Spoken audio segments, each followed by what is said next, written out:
ಒಂದು ಸರ್ಕಲ್ಗೆ ಹಾ ಎಷ್ಟು ಸೈಡ್ಸ್ ಇರುತ್ತೆ? ಸರ್ಕಲ್ ಸೈಡ್ಸ್ ಇಲ್ವಲ್ಲ ಸರ್? ಎರಡು ಸೈಡ್ ಇರುತ್ತೆ, ಇನ್ಸೈಡ್ ಅಂಡ್ ಔಟ್ಸೈಡ್. ಕನ್ನಡದ ಜನಪ್ರಿಯ ನಟ ಹಾಗೂ ಬಿಗ್ ಬಾಸ್ ಮಾಜಿ ಸ್ಪರ್ಧಿ ವಿನಯ್ ಗೌಡ ಅವರು ಇತ್ತೀಚೆಗೆ ಸಾಮಾಜಿಕ ಜಾಲತಾಣಗಳಲ್ಲಿ ತೀವ್ರ ಟ್ರೋಲ್ಗೆ ಒಳಗಾಗಿದ್ದ ತಮ್ಮ ಹೇಳಿಕೆಗೆ ಸಂಬಂಧಪಟ್ಟಂತೆ ಸ್ಪಷ್ಟನೆ ನೀಡಿದ್ದು, ಟ್ರೋಲಿಗರಿಗೆ ಖಡಕ್ ಸಂದೇಶವನ್ನು ರವಾನಿಸಿದ್ದಾರೆ. ಇತ್ತೀಚೆಗೆ ಪ್ರಸಾರವಾದ ಬಿಗ್ ಬಾಸ್ ಅಗ್ನಿ ಪರೀಕ್ಷೆ ಸಂಚಿಕೆಯಲ್ಲಿ ಆಡಿಷನ್ಗೆ ಬಂದಿದ್ದ ಕಂಪ್ಯೂಟರ್ ಸೈನ್ಸ್ ವಿದ್ಯಾರ್ಥಿಯೊಬ್ಬರಿಗೆ ವಿನಯ್ ಗೌಡ ಅವರು ವೃತ್ತಕ್ಕೆ ಎಷ್ಟು ಸೈಡ್ ಇರುತ್ತದೆ ಎಂದು ಪ್ರಶ್ನಿಸಿದ್ರು. ಅದಕ್ಕೆ ಆ ಯುವಕ ಯಾವುದೇ ಸೈಡ್ ಇಲ್ಲ ಎಂದಿದ್ದ. ಇದಕ್ಕೆ ಪ್ರತಿಕ್ರಿಯಿಸಿದ್ದ ವಿನಯ್, ವೃತ್ತಕ್ಕೆ ಇನ್ಸೈಡ್ ಮತ್ತು ಔಟ್ಸೈಡ್ ಎಂಬ 2 ಸೈಡ್ ಇರುತ್ತದೆ ಎಂದು ಉತ್ತರಿಸಿದ್ರು. ವೃತ್ತದ ಬಗ್ಗೆ ನೀಡಿದ ಈ ಉತ್ತರ ಸಾಮಾಜಿಕ ಜಾಲತಾಣದಲ್ಲಿ ಭಾರಿ ವೈರಲ್ ಆಗಿ ನೆಟ್ಟಿಗರು ವಿನಯ್ ಅವರನ್ನು ತೀವ್ರವಾಗಿ ಟ್ರೋಲ್ ಮಾಡಿದ್ರು.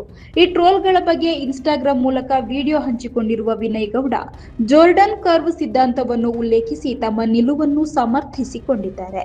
ತಮ್ಮ ಪ್ರಶ್ನೆಯ ಹಿನ್ನೆಲೆಯನ್ನು ಅರ್ಥ ಮಾಡಿಕೊಂಡು ಬೆಂಬಲಿಸಿದ ಎಲ್ರಿಗೂ ಧನ್ಯವಾದ ತಿಳಿಸಿದ್ದಾರೆ. ಸ್ವಾತಂತ್ರ್ಯ ಹೋರಾಟಗಾರರ ಬಗ್ಗೆ ಕನಿಷ್ಠ ಜ್ಞಾನವಿಲ್ಲದೆ ಗ್ಯಾಂಗ್ಸ್ಟರ್ ಆಗಿ ಮಾಫಿಯಾ ನಿರ್ಮಿಸಲು ಹೊರಟ ಆ ವಿದ್ಯಾರ್ಥಿಯ ಅಸಮರ್ಪಕ ಉತ್ತರದ ಬಗ್ಗೆ ಅಸಮಾಧಾನ ವ್ಯಕ್ತಪಡಿಸಿದ್ದಾರೆ. ಪಿಆರ್ ತಂಡಗಳಿಂದ ಸೃಷ್ಟಿಯಾಗುವ ಇಂತಹ ಯಾವುದೇ ಟ್ರೋಲ್ಗಳಿಗೆ ತಾವು ಕ್ಯಾರೆ ಎನ್ನುವುದಿಲ್ಲ ಎಂದು ದಿಟ್ಟವಾಗಿ ನುಡಿದಿದ್ದಾರೆ. ಗಣಿತದ ಜೋರ್ಡನ್ ಕರ್ವ್ ಸಿದ್ಧಾಂತದ ಪ್ರಕಾರ ವೃತ್ತದಲ್ಲಿ ಒಳಗಡೆ ಮತ್ತು ಹೊರಗಡೆ ಎಂಬ 2 ಭಾಗಗಳಿರುತ್ತವೆ ಎಂಬುದನ್ನು ವಿನಯ್ ಗೌಡ ತಮ್ಮ ಸ್ಪಷ್ಟನೆಯಲ್ಲಿ ಮತ್ತೊಮ್ಮೆ ಒತ್ತಿ ಹೇಳಿದ್ದಾರೆ.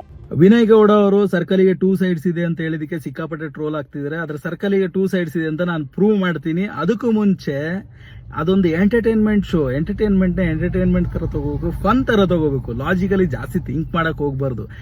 ಮೊನ್ನೆ ಅವ್ರನ್ನ ಪ್ರೀತಿಸೋರೆಲ್ಲ ಟ್ರೋಲ್ ಮಾಡೋದು ತಪ್ಪು. ಸಿಕ್ಕಾಪಟ್ಟೆ ಲಾಜಿಕಲಿ ಥಿಂಕ್ ಮಾಡ್ಬೇಕಂದ್ರೆ ಅದನ್ನ ಪ್ರೂವ್ ಮಾಡ್ಬೋದು. Jordan's curve theorem.